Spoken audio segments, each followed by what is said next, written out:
Shalom, sahabat-sahabat Offset yang terkasih. Apa kabar? Hari ini saya akan berbicara tentang halangan-halangan perkawinan. Halangan-halangan perkawinan menjadikan perkawinan itu menjadi tidak sah atau tidak ada perkawinan.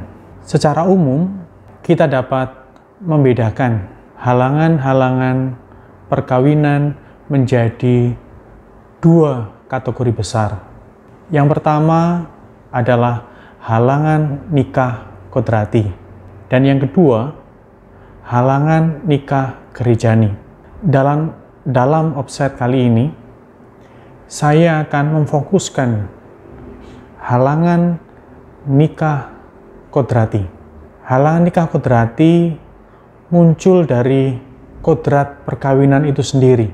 Halangan nikah ini sifatnya mengikat bagi semua manusia tanpa pandang bulu, tanpa terkecuali. Halangan nikah kodrati ini tidak pernah dapat diberikan dispensasi. Halangan nikah kodrati ini diantaranya ada beberapa. Yang pertama, halangan nikah usia berkaitan dengan tingkat kematangan, baik secara fisik maupun secara psikis atau mental. Ini dapat kita temukan dalam kanon 1083. Halangan nikah usia mesti kita bedakan menjadi dua, yakni usia kematangan dan usia legal. Dua hal yang berbeda sama sekali. Usia kematangan bisa kita lihat dari kematangan fisik dan kematangan mental. Orang dikatakan memiliki kematangan psikis atau mental jika orang dapat memahami apa itu arti perkawinan, tujuan perkawinan, karakteristik hakiki perkawinan, serta perjanjian perkawinan yang memiliki kebebasan. Sedangkan orang dikatakan memiliki kematangan fisik jika tubuhnya ini sudah matang, dapat bereproduksi dan juga memberikan keturunan atau melakukan prokreasi. Sedangkan usia legal adalah usia di mana orang dapat menikah secara sah menurut aturan hukum gereja. Untuk laki-laki yang berusia 16 tahun, sedangkan untuk perempuan 14 tahun. Sedangkan di dalam Undang-Undang Republik Indonesia Nomor 1 tentang perkawinan pasal 7, usia lebih tinggi.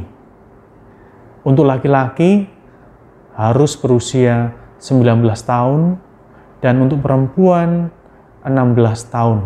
Halangan kedua, yakni impotensi atau ketidakmampuan untuk melakukan hubungan seksual, dapat dilihat dari kanon 1084. Pemahaman tentang impotensi secara medis berbeda dengan impotensi dalam kitab hukum kanonik. Secara medis, impotensi itu difahami dalam artian lemah sawat pada pihak laki-laki, sehingga laki-laki tidak dapat memberikan kepuasan kepada pihak perempuan ketika melakukan hubungan seksual atau persetubuhan. Sedangkan menurut hukum kanonik, memahami impotensi dalam arti ketidakmampuan melakukan hubungan seksual. Seseorang dikatakan mempunyai halangan nikah impotensi jika sejak awal pernikahan secara fisik tidak mampu melakukan hubungan seksual. Artinya bahwa sebelum mereka diberkati, pasangan yang laki-laki tidak dapat melakukan hubungan seksual.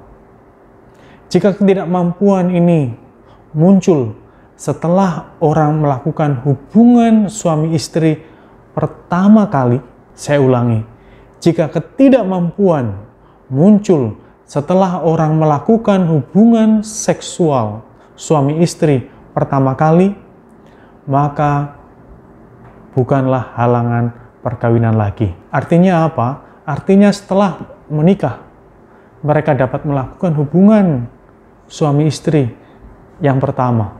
Dan setelahnya, beberapa hari kemudian, mereka tidak dapat melakukan hubungan suami istri lagi.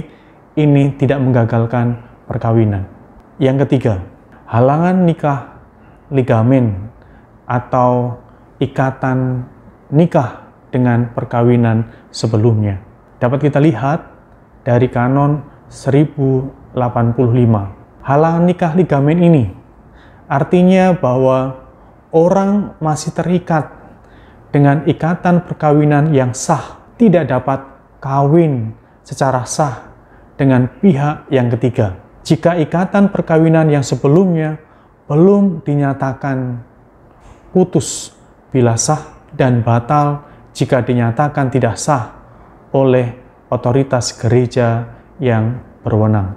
Ligamen tidak hanya untuk perkawinan orang-orang Katolik saja, tetapi juga perkawinan sah orang-orang non-Katolik.